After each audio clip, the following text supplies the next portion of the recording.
Este video presenta una entrevista entre el Dr. Prince Samuel y el Dr. Baruch Corman sobre el estado geopolítico de Israel en 2024. Todas las referencias y comentarios deben ser comprendidos dentro del sensible contexto histórico de su fecha de grabación, 8 de junio de 2024. Permítame empezar con esto. He estado en Israel algunas veces y puedo decir que tuve el lujo de ir con un grupo de personas que no tenían nada que ver con el cristianismo ni con la religión. Eran solo profesionales de la salud. Y cuando llegamos allí, hablamos sobre algunos de los problemas con la atención médica y el acceso, y uno de los sujetos, uno de los doctores del equipo, todos eran personas educadas, dijo: ¿por qué no podemos simplemente resolver este problema? Unámonos y resolvámoslo. En mi mente pensé, vaya, eso es demasiada ignorancia. Este es un problema profundo, muy profundo. Si pudieras empezar dándonos un repaso, no lo sé, quizás una visión histórica, tal vez un sobrevuelo bíblico de lo que realmente se trata este conflicto y cuál es el núcleo de lo que sucede allí. El conflicto se basa en el hecho de que hay personas que odian a Dios y odian sus propósitos. No quieren lo que Dios quiere hacer. Debemos retroceder y darnos cuenta de que Israel fue elegido por Dios para ser un instrumento de bendición. Ese es el pacto abrahámico, que en ti y en tu descendencia, todas las naciones, algo muy amplio, sean benditas. Pero descubrimos que hay gente en el mundo, de todas las naciones y lugares, que no quieren entrar en acuerdo con Dios. Están en oposición al plan de Dios y por lo tanto son enemigos del plan de Dios y de sus propósitos para Israel. No creo eso que los médicos sugerían. No creo que haya una solución. Tal vez nosotros no podamos resolverlo. Dios ciertamente podría hacerlo, pero no se resolverá. No hay una base para una solución, porque se trata del bien y del mal. Dios es bueno. Quienes están de acuerdo con Él pueden recibir su bendición, pero quienes se oponen a Él, al final, Dios derramará su juicio sobre ellos. Así que en mi perspectiva, la solución a este conflicto es el juicio. Está bien, solo pienso que a medida que vamos hablando de esto, probablemente haya algunos términos y conceptos que deberíamos tener una comprensión básica para estar todos en la misma página. ¿Cuáles son los términos que crees que deberíamos entender claramente? ¿Sabes, como que esto es lo que quiero decir con tal palabra? Comencemos con Israel. Esa palabra, Israel, es una palabra de reino. Es una palabra que representa la dirección y los propósitos de Dios para llevar a cabo su voluntad. Así que Israel, básicamente, es una gran palabra cuando la entendemos bíblicamente. Y creo que otra palabra que debemos tener muy en cuenta es Sión. Hoy en día hay mucho anti-sionismo. Sión se refiere al establecimiento del reino. Cuando hablamos de Jerusalén, Jerusalén y Sión son el mismo lugar, pero con un enfoque totalmente diferente, porque la Jerusalén actual no es el Sión del mañana. ¿Qué tiene que pasar para que la Jerusalén de hoy se convierta en Sión? Sión es la Jerusalén redimida, Jerusalén después de la redención. Solo a través de la redención tenemos esperanza de reino. Se trata del hecho de que hay una batalla entre el bien y el mal sobre la tierra. ¿Qué hizo Dios con la tierra? Él santificó esa tierra. Y la santificación tiene que ver con hacer algo santo, apartado para Dios. Dios le dio a esa tierra un propósito. Él usará esa tierra. Y por eso hay tanta disputa, porque Dios quiere usarla para el bien, Dios quiere usarla para traer su justicia eterna, y el mundo no se trata de un conflicto entre musulmanes y judíos. Eso sería verlo de una manera demasiado estrecha. es una humanidad no redimida que se opone a un Dios redentor. De eso se trata. Así como la iglesia, por cierto, ese término iglesia, eclesia en griego, se refiere a los que son llamados fuera. Y debemos entender que como iglesia somos llamados fuera de este mundo, hacia su reino. Así que la iglesia también es una entidad de reino. Eso es muy bueno, muy bueno. Estamos en una temporada en la que recibimos la información precisamente de medios de comunicación y noticias en general. 2 preguntas. La primera, ¿existe alguna fuente que creas que nos pueda dar una visión justa, equilibrada y confiable de todo lo que está ocurriendo? Cuando me hacen esa pregunta, suelo mencionar lo que se llama Arutz Sheva. Arutz es el canal 7, si lo buscan en internet. Mi esposa es mejor deletreando que yo, pero es Arutz. A-R-U-T-Z. ¿No es así? ¿Sí? Ajá. Y el 7. Está tanto en hebreo como en inglés. Si lo buscan, podrán leer las noticias en inglés también. Es ARUTZ7. Si pueden poner el enlace en pantalla, ya lo pondremos después. Creo que tiene una perspectiva muy buena. El problema que tienes, y que resulta algo frustrante para la mayoría de los israelíes, es este. Vemos todas estas imágenes, por ejemplo, funcionarios de las Naciones Unidas conduciendo con gente de Hamas. ¿Por qué? Porque Israel no atacará vehículos de las Naciones Unidas. Así que las Naciones Unidas están participando. Compartimos ese video con las Naciones Unidas. ¿Alguien más lo vio? Lo compartimos con los medios internacionales. ¿Alguno de los medios está dispuesto a mostrarlo? No. Esos videos muestran, por ejemplo, a Hamas golpeando con varas de hierro a civiles que buscan salir de los edificios porque Israel ha dejado volantes diciendo que van a destruir ese edificio, porque tiene armas escondidas y deben evacuarlo. Pero Hamas está golpeando a las personas con varas de hierro para que se queden allí adentro. ¿No crees que eso debería estar en los medios? ¿No crees que todos deberían ver eso y darse cuenta de lo que está pasando? Hablaba hoy de una noticia que la mayoría debe saber ya, ¿correcto? 4 rehenes fueron rescatados. Alabado sea Dios. Pero, ¿qué destaca la BBC? Que hubo niños palestinos muertos en la operación de Israel para rescatar esos 4 rehenes. Nadie, en su sano juicio, se alegra o se siente feliz cuando hay niños asesinados o heridos, ¿correcto? Todos estamos de acuerdo. Pero, ¿qué estaban haciendo unos niños allí? ¿Por qué habían civiles en ese lugar? Sabemos por qué. Estaban allí para impedir que Israel actuara, que Israel entrara, de modo que pudieran luego decirle al mundo, miren, sí, rescataron a 4 rehenes, pero docenas de niños palestinos murieron. Desde mi punto de vista, e insisto, algo que prometo es ser honesto con ustedes, no me alegra ni encuentro placer alguno en que personas inocentes sufran. Eso sería satánico, disfrutar del sufrimiento. Los hijos de Dios no hacemos eso, pero están siendo usados con ese propósito. Jamás se regocija. Quieren que más de su propia gente muera. Debemos tener la perspectiva correcta sobre lo que realmente está pasando aquí.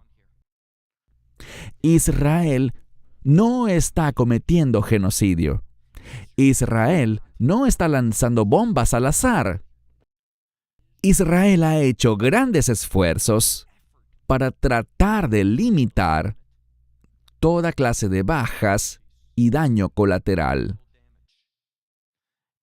No sé si has escuchado esto, pero por cada soldado o cada miembro o cada terrorista de Hamás que muere, ¿cuántos civiles mueren? Es como 1 a 1, una proporción de 1 a 1. Y algunos dirán que es muy alto y está bien, es muy alto. Pero, en Afganistán, cuando Estados Unidos entró, ¿cuál era la proporción?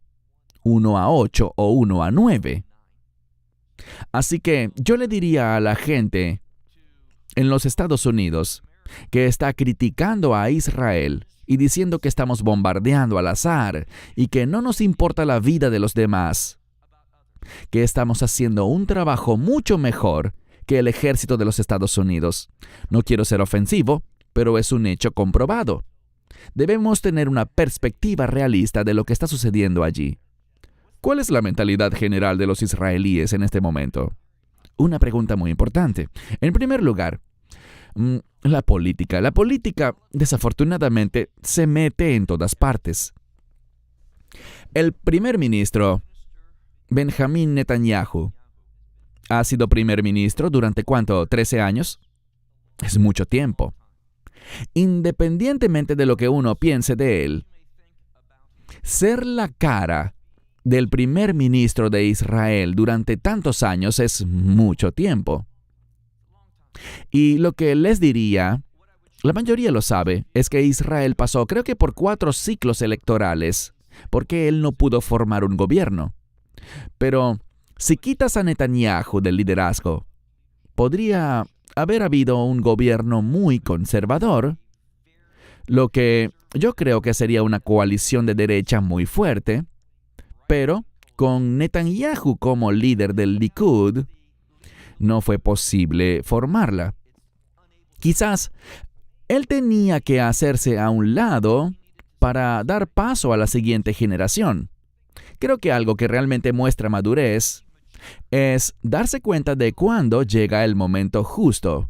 Ya serviste, lo hiciste muy bien, con fidelidad y éxito, pero llega a un punto en el que debes pasar el bastón a la siguiente generación. Pienso que ha habido y sigue habiendo mucho descontento político en Israel y se enfoca, con o sin razón, no fijaré posición sobre eso, pero con o sin razón, en su contra. Y lo que vemos ahora es que cuando hay manifestaciones en Israel, la mayoría de ellas están relacionadas con la liberación de los rehenes, buscando que se logre un acuerdo a cualquier costo para que sean liberados. Entonces, Netanyahu es muy impopular entre aquellos que creen que debemos hacer cualquier cosa por los rehenes. Y lo dicen literalmente, cualquier cosa. Entonces vemos personas, la familia de los rehenes, y esto no es una crítica. Si uno de mis hijos o mi esposa, Dios no lo quiera, fueran secuestrados, yo también quisiera sacarlos a cualquier costo, yo lo entiendo. Pero, ¿cómo se sienten los familiares y lo que el primer ministro debe hacer? Son 2 cosas muy diferentes. Lo que dicen las familias es, hagan el pacto que sea, tráiganlos a casa y luego vuelvan a entrar. No puedes hacer eso internacionalmente. El primer ministro lo sabe, no puedes firmar un acuerdo y el único acuerdo que jamás quiere es el fin de la guerra. Una promesa de permitir la entrada de equipamiento para reconstruir todo, incluidos sus túneles y su armamento. Y entendamos algo. Ustedes saben que Estados Unidos y el mundo entero, no solo Estados Unidos, se opusieron a la acción de Israel en Rafah. No querían eso. Dijeron que sería una horrible tragedia humanitaria si Israel entraba en Rafah. ¿Adivinen qué? ¿Entramos? Sí. ¿Se produjo una tragedia terrible de personas muriendo de hambre? Lo que ustedes no ven es esto. Yo sí lo veo. Los soldados entran y caminan por el mercado. Tienen lo que llaman un shuk, un mercado al aire libre. Hay mucha comida allí. Mucha comida. No hay escasez, ni a mayor ni a menor escala, para los palestinos en Gaza. Es una gran mentira. Siempre lo informan, pero es mentira. Tenemos evidencia y la mostramos. pero no lo verán en ninguno de los medios de comunicación. Entonces, no creemos que podamos simplemente permitir que Hamás se quede en el poder. Aquellos que planificaron y llevaron a cabo todo esto no pueden quedar inmunes. Creemos que Hamás debe rendir cuentas y diré esto. Ciertamente no soy el portavoz de Dios, pero diré esto. Creo que Dios quiere que haya justicia y rendición de cuentas. Dejar a Hamás en el poder y reconstruir todo su funcionamiento y todo su sistema no es la voluntad de Dios. Espero que estén orando conmigo para que Hamás sea derrotado y destruido y no tenga más influencia sobre Gaza. Amén. ¿A qué distancia viven ustedes de la frontera? De la punta norte de Gaza estamos a unos 20 kilómetros o 12 millas. 20 kilómetros, ok. ¿Sufrieron algo en su casa? ¿Ustedes han recibido personalmente algún daño? Bueno, cuando ocurrió el ataque del 7 de octubre, estábamos en Italia, dictando una conferencia. Nuestros hijos estaban en casa. Recibieron numerosos cohetes, como se pueden imaginar. Y también nuestro alcalde es, diría, un poco más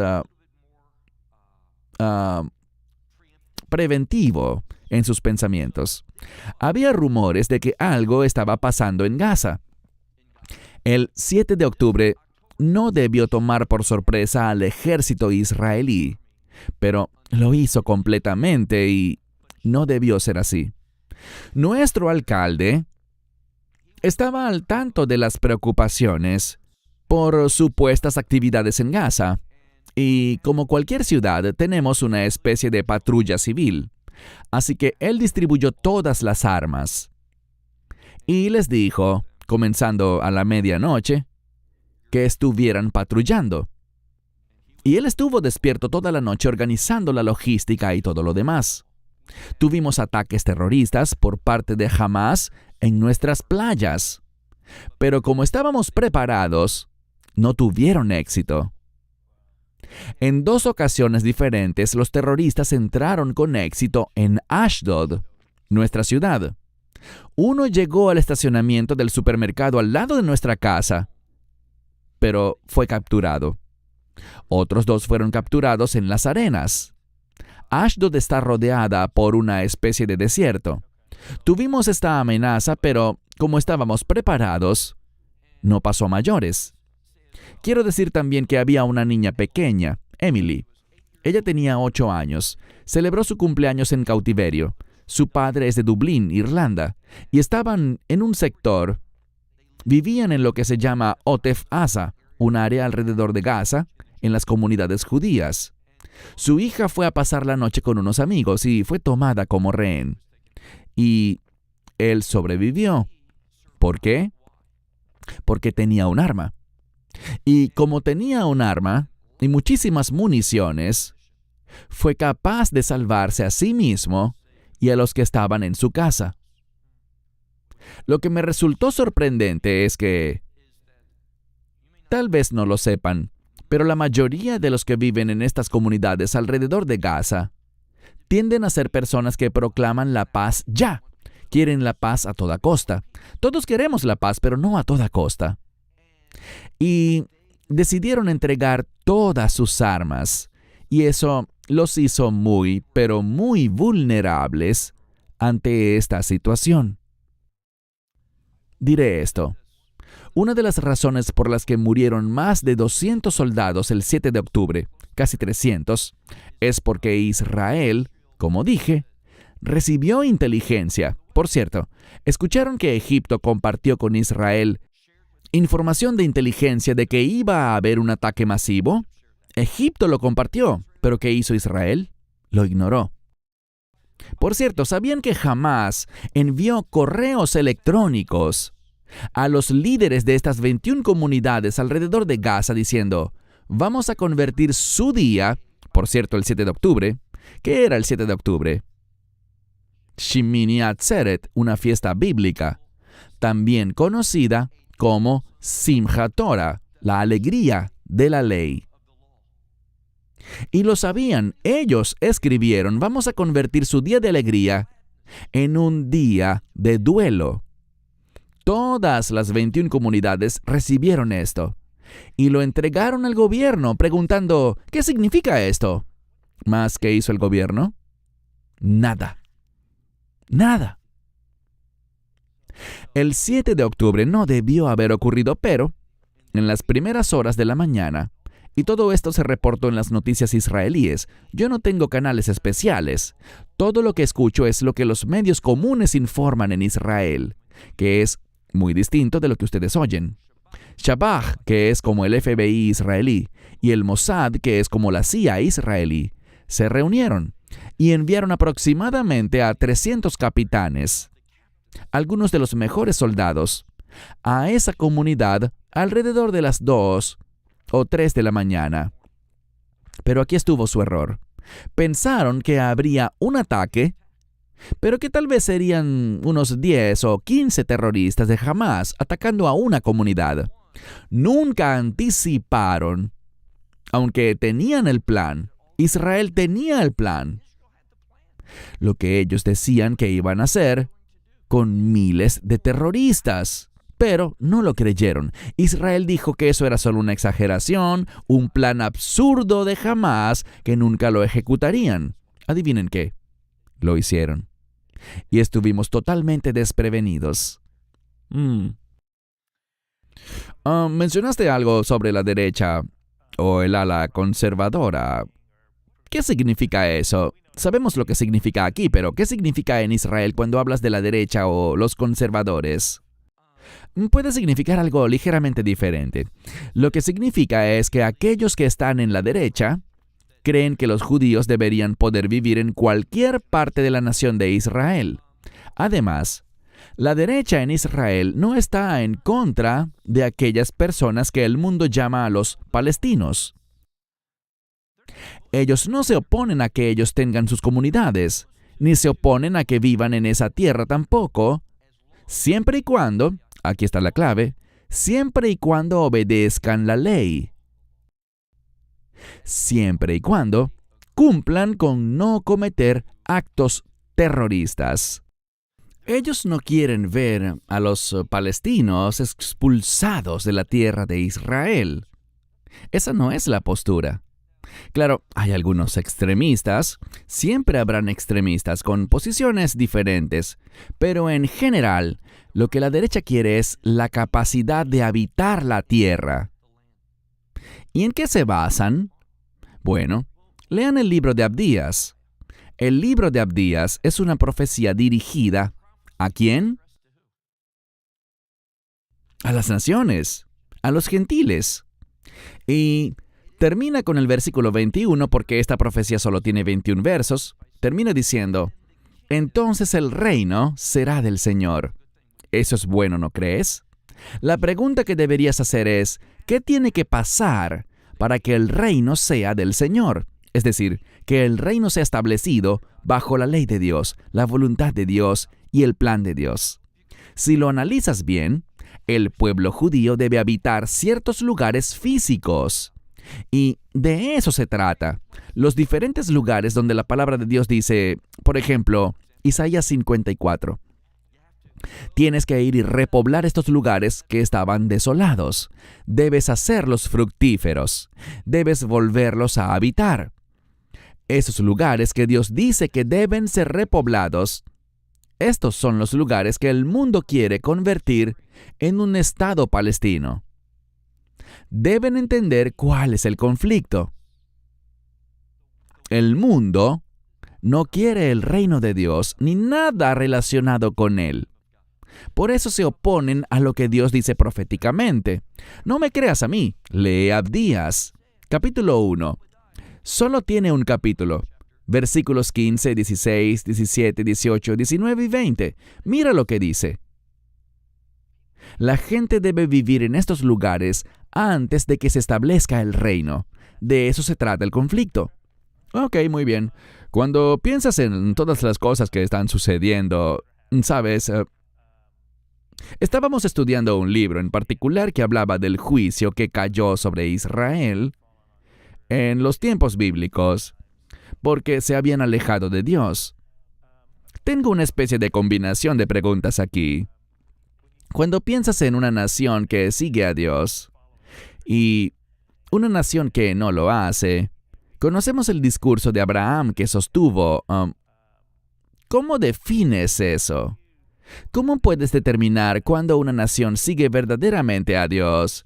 ¿Cómo luce ella en comparación con una nación que no sigue a Dios?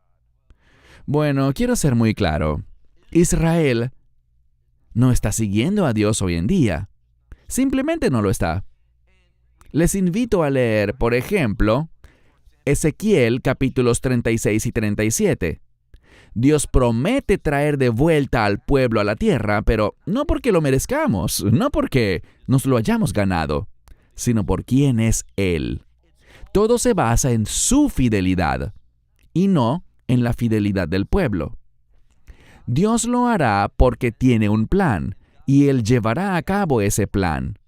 Así que Israel no está. De hecho, Ezequiel 37, si lees a partir del verso 21, ¿sabes qué dice Dios sobre Israel en los últimos días? Que estará en idolatría, que estará caminando en la impiedad. Entonces, ¿por qué Dios le daría la tierra? ¿Por qué los defendería? ¿Por quién es Él? Él sigue sus obligaciones de pacto y traerá a ese remanente a la fe a través del sufrimiento, a través de tiempos difíciles. Eso traerá un cambio en el pueblo, los humillará, les hará mirar hacia Dios y buscar sus promesas y desear al Mesías. Así que no tiene nada que ver con que Israel esté complaciendo a Dios ahora mismo. Tiene que ver con Dios, quien se complace en cumplir su voluntad. Todo se trata de su fidelidad. Creo que esa es la respuesta para la gente que dice, por ejemplo, que Israel es un pueblo que rompió el pacto. Eso es cierto, pero ¿sabes qué? También la iglesia. No estamos caminando en fidelidad para con nuestro pacto con Dios, en conducta o en perspectiva. De hecho, ¿qué pasará con la iglesia en los últimos días? La apostasía.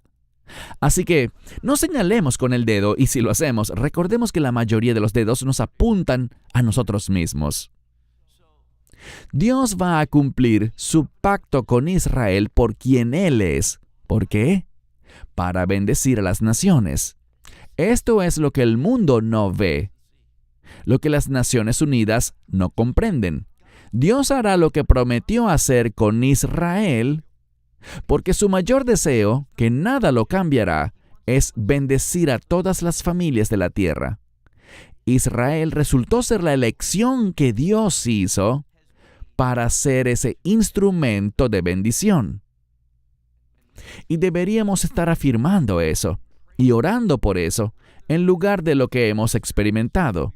Estuvimos en Sudamérica este año y no creerán el odio contra Israel y el antisemitismo que hay en la iglesia cristiana de Sudamérica. Y no es un caso aislado. Pasa en todas partes y hay muchísimo antisemitismo dentro de la iglesia. Déjame hacerte ahora una pregunta algo personal. Crecí en un hogar donde orábamos por la paz de Jerusalén. Era parte de nuestros devocionales diarios, donde orábamos por eso como familia. Hoy día, cuando enseñamos a nuestros hijos a orar, les enseñamos a orar por la paz de Jerusalén también, para que los judíos conozcan a Dios, que conozcan al Mesías. Gracias. Bueno, creo que solo estamos obedeciendo la palabra. Entonces, cuando piensas en cómo, y creo que esta es una pregunta más profunda, ¿sabes? Si Dios está usando esto para traer a sus hijos de vuelta al arrepentimiento o acercarlos al Mesías, ¿cómo podemos orar? ¿Cuál es la mejor manera? ¿Cómo mostramos nuestro amor y nuestro apoyo? ¿Cómo oramos por Israel? ¿Es una simple oración de Dios, ayúdales a ganar la guerra? ¿O hay algo más por lo que deberíamos estar orando? Primero y principal, todos, tanto judíos como gentiles, debemos ver que nuestros deseos, nuestra voluntad y nuestros propósitos están bien lejos de los de Dios. Creo que lo más sabio que podemos orar por toda la gente, incluyendo a Israel, es que venga sobre esta nación un espíritu de humildad. Toda nación lo necesita. Israel no es único en eso. Pero cuando digo espíritu de humildad, me refiero a entender que mi voluntad no es la correcta. Debemos entenderlo. A veces el sufrimiento, la persecución y las dificultades, como dije antes, creo que el 7 de octubre ha hecho que mucha gente reexamine sus pensamientos espirituales. ¿A quién están escuchando? ¿Qué creen que está haciendo Dios? El 7 de octubre fue el día, desde el Holocausto, en el que más judíos murieron en un solo día. No hay nada semejante desde el Holocausto. Eso ha captado la atención de la gente. Les está haciendo preguntarse, ¿dónde estaba Dios? ¿O cómo estuvo Dios involucrado en esto? ¿Por qué lo permitió? ¿Cuál es su mensaje para nosotros? Y diré esto. Hablando con taxistas, conductores de autobús y gente de diferentes oficios en Israel, hay una mayor apertura hoy día para decir, quizá debo leer las Escrituras. Y creo que eso es lo que Dios está haciendo. Está llamando a la gente, a todas las personas, pero también a Israel, a estar en su palabra, a considerar su palabra. Esto es algo diferente porque el judaísmo es una religión basada en los escritos del hombre. Eso es lo que ellos enfatizan en sus estudios, no el Antiguo Testamento como muchos piensan. Muchos creen que un rabino es un experto en el Antiguo Testamento. No, eso no es verdad. De hecho, puedo decirte por experiencia propia que cuando le preguntas a un rabino sobre algo bíblico, ¿sabes qué te dice? La Biblia. Tienes que hablar con mi esposa. Mi esposa conoce las Escrituras, yo no. ¿Por qué? Porque el judaísmo se basa en la ley judía, en escritos como el Shulchan Aruch, la Mishnah, el Gemara, otros escritos y no la Biblia.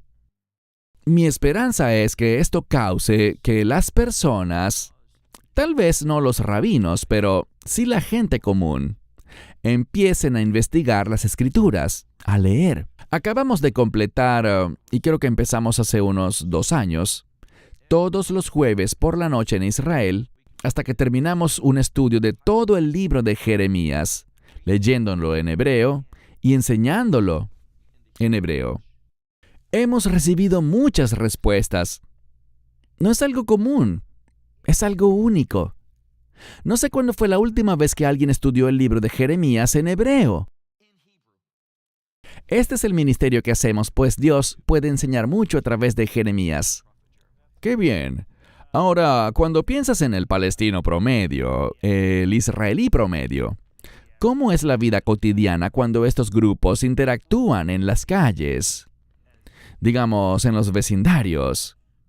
Explícanos un poco cómo es esa dinámica. Bueno, 2 cosas. Tenemos gente que viene de visita y dice, ¿es él un palestino? No creo que sea judío. Pero no es ni uno ni otro. Espera un segundo, hay judíos y hay palestinos, pero también hay un montón de árabes israelíes. Entonces, debemos hacer una distinción entre los israelíes judíos, los israelíes árabes y los palestinos. En mi caso, y voy a ser, como dije, muy honesto contigo, prácticamente no tengo contacto con los palestinos. Prácticamente ninguno. ¿Por qué? Porque están en Judea y Samaria y en Gaza. Y aunque a veces estoy en Judea y Samaria, no me encuentro mucho con ellos. Pero me encuentro con israelíes árabes todo el tiempo. ¿Cuál es la diferencia? Bueno, cuando en 1948, y por cierto, debemos entender algo, ya existe un Estado palestino, ¿sabían eso? Se llama Jordania. Todos los que hoy día son llamados palestinos tenían ciudadanía jordana. Antes de que Israel fuese establecido oficialmente como Estado en 1948, Jordania, en 1947, fue establecida. Y hubo un plan de partición. Israel aceptó menos tierra para darle a Jordania más espacio. Y Egipto, Jordania, Siria, Líbano y otras naciones atacaron a Israel en 1948 porque Israel fue proclamado como una nación independiente. Estados Unidos lo reconoció, Harry Truman lo hizo rápidamente, alabado sea Dios. Pero Israel fue atacado y aceptó tener menos tierra para procurar la paz. En 1967, cuando Jordania, Egipto y Siria atacaron a Israel, en lo que se conoció como la Guerra de los 6 días, Israel logró sacar a Jordania de lo que se llama Judea y Samaria, lo que el mundo hoy día llama Cisjordania, y capturó parte de Egipto, lo que hoy en día se conoce como Gaza. Entonces, aquí es cuando surge el problema. Los que hoy son llamados palestinos son diferentes a los árabes israelíes, porque en 1948 esos árabes que hoy son llamados árabes israelíes aceptaron ser ciudadanos de Israel. Pero los que hoy son llamados palestinos rechazaron cualquier movimiento, cualquier acción que los condujese hacia la nacionalización o a la ciudadanía israelí. Para ellos la guerra tenía que continuar. Y en eso están comprometidos la Organización para la Liberación Palestina, Fatah, fundada por Yasser Arafat, y Hamas. Todos estos grupos terroristas no quieren aceptar que perdieron en el año 48, el 67 y el 73. No, ellos quieren revertir eso. Para ellos, el establecimiento del Estado de Israel fue una catástrofe. Usan ese término. Ese es el conflicto. Y diciendo esto, me doy cuenta de que estamos quedándonos sin tiempo rápidamente, pero déjame decir algo más. En su gran mayoría, los árabes israelíes, los israelíes judíos e incluso los palestinos, aquellos que simplemente quieren ganarse la vida y vivir en paz, cuando estás en Jerusalén, ves autobuses de palestinos que vienen a trabajar. Eso no se ve hoy en día, pero se veía antes del 7 de octubre. Israel constantemente estaba aumentando ese número más y más, proporcionando sustento a los habitantes de Belén y de otros lugares en Judea, Samaria y Gaza. Entonces, pudieron haber relaciones realmente buenas. Cuando Israel salió de Gaza, ¿recuerdan eso? En el año 2005, Israel se retiró completamente de Gaza. ¿Y qué eligió el pueblo? Eligieron a Hamás para que los gobernase. Y Hamás usó todo el dinero que debía usarse para infraestructura y para ayudar al pueblo, y lo dilapidaron con el único fin de destruir a Israel. ¿Has visto los túneles? Puedes conducir un camión por algunos de ellos. Las armas que están usando.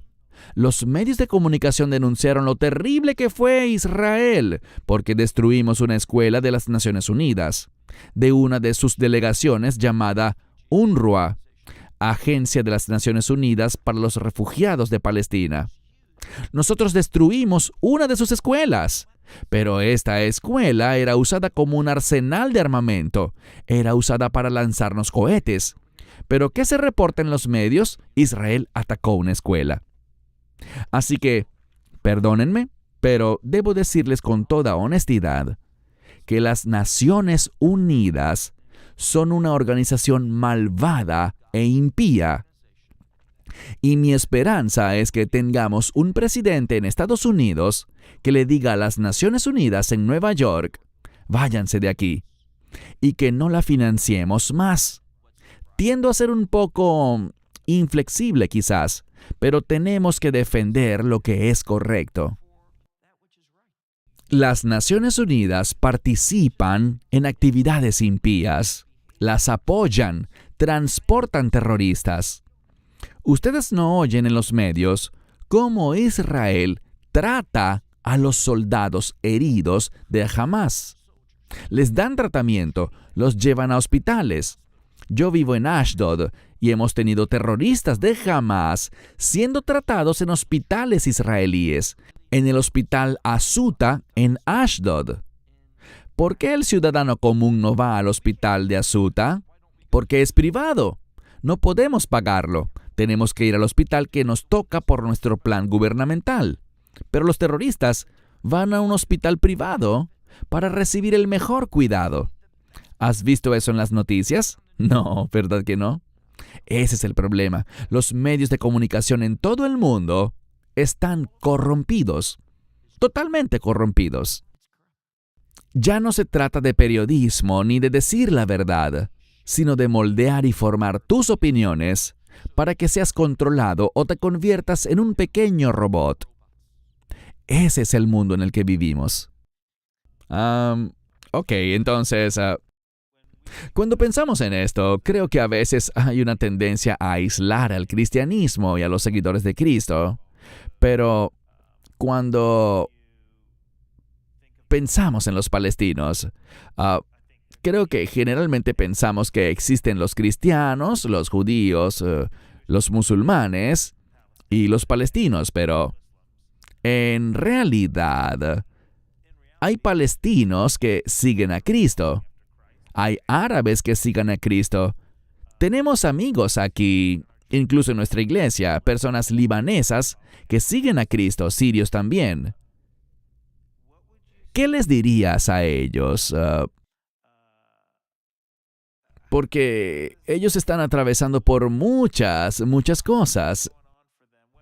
¿Qué les dirías en medio de este tipo de conflictos? Claro que hay cristianos árabes. Conocemos a muchos cristianos árabes que son serios en su fe y a quienes considero mis hermanos en el Señor. Y no tengo dudas de que estarán en el reino de Dios. Alabado sea Dios por eso. También estoy seguro de que hay palestinos que son creyentes. De hecho, te hablaré de uno. Se llama Taz. No lo conozco en persona, pero conozco a algunos de sus amigos. De hecho, los padres de Taz son buenos amigos nuestros y se hospedaron en un tiempo en Ashdod. Taz tiene un ministerio. Ahora mismo funciona en Jericó. Tiene un orfanato. Hace un gran trabajo y es un verdadero creyente. Pero cuando Hamás fue elegido, historia real, estoy en una iglesia, sentado con un pastor, no les miento. Cuando Hamás fue elegido, pocos días después, llegaron tocando la puerta de Taz y le dijeron lo siguiente: tienes una opción. Ellos lo conocían bien. Él puede viajar, él tiene privilegios que el gobierno israelí le concede porque saben lo que hace, saben en lo que cree, conocen su obra en el orfanato. Y Hamás sabía que él podía entrar y salir, y esto es lo que le dijeron. Es mediodía, hora de almuerzo. Volveremos mañana. Si estás aquí, a todos aquí, los vamos a matar. Pero si quieren salir, pueden hacerlo hoy. Y tuvo que trasladar su ministerio a Jericó, donde aún funciona.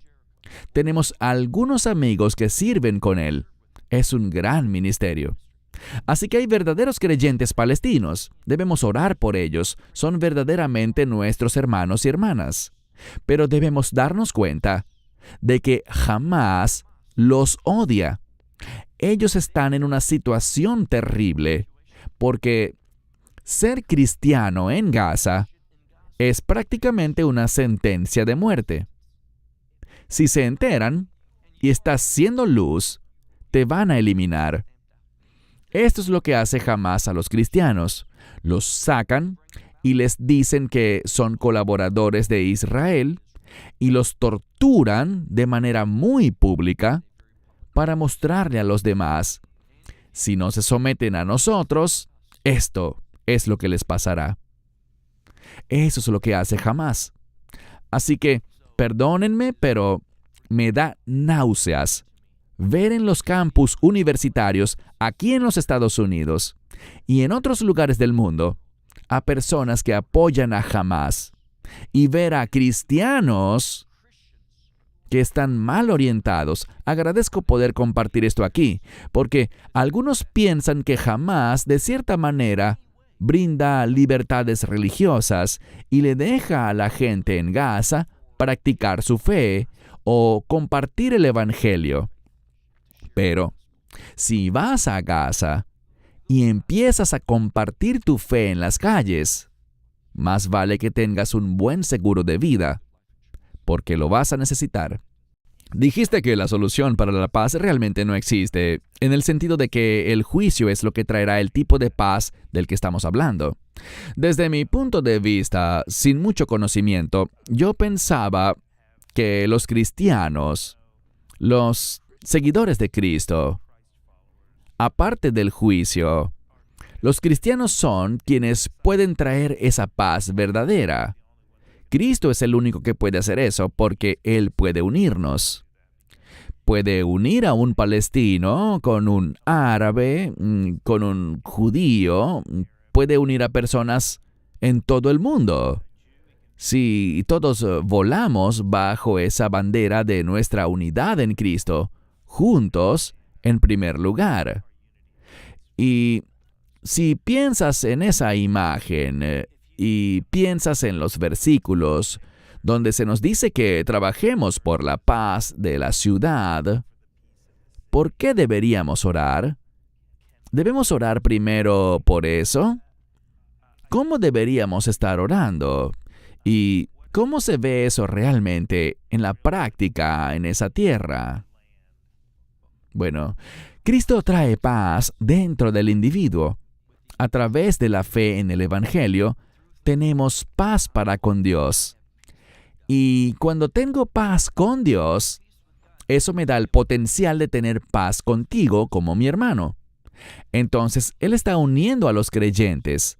Pero creo que a veces escuchamos la palabra paz y queremos aplicar esa paz a un problema que hay en el mundo. Mas cuando tienes a una gran parte de las personas que rechazan a Cristo, que rechazan las Escrituras, que rechazan al Dios verdadero, a su carácter, porque el Dios islámico tiene un carácter muy diferente al Dios de la Biblia.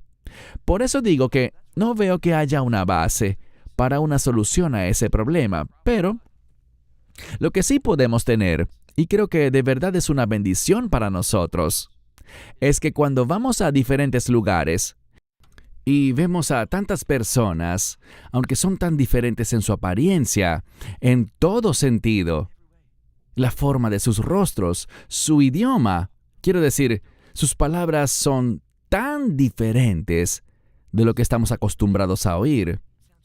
Pero luego te sientas con ellos y son cristianos también, y encuentras cómo todas estas diferencias comienzan a desaparecer a través de nuestra fe en común. Te comparto que la última vez que estuvimos en Etiopía, fuimos a la casa de una familia y su piso era todo de tierra. Literalmente, no había nada, solo tierra. Y nos trajeron comida. Y descubrieron que me gusta el té y nos ofrecieron té y otras cosas. La hospitalidad, el amor, la amistad. Y todo eso por una sola razón. Ellos entendían que yo soy su hermano en Cristo. Allí está la paz, allí está la unidad. Así podemos adorar juntos. Pero esa unidad y esa paz solo son posibles cuando primero somos uno en Cristo. Supongo entonces que la conclusión es que debemos orar para que esa nación y todos allí conozcan a Cristo, pues al final del día, eso es lo que necesitan. Y un remanente lo conocerá a través de la dificultad. Esperamos que te hayas edificado con el mensaje de hoy y lo compartas con otros. Te invitamos a seguir nuestros estudios cada semana por este canal y por el portal de YouTube de Amarás a Israel. También puedes descargar nuestra aplicación móvil gratuita, Mi Estudio Bíblico. Finalmente, para obtener más información sobre nosotros, visita nuestra web amarasaisrael.org, donde encontrarás otras conferencias de Baruch en audio, video y texto. Hasta el próximo programa. Que el Señor te bendiga en Yeshua HaMashiach, Jesús el Mesías, mientras caminas con Él. Shalom desde Israel.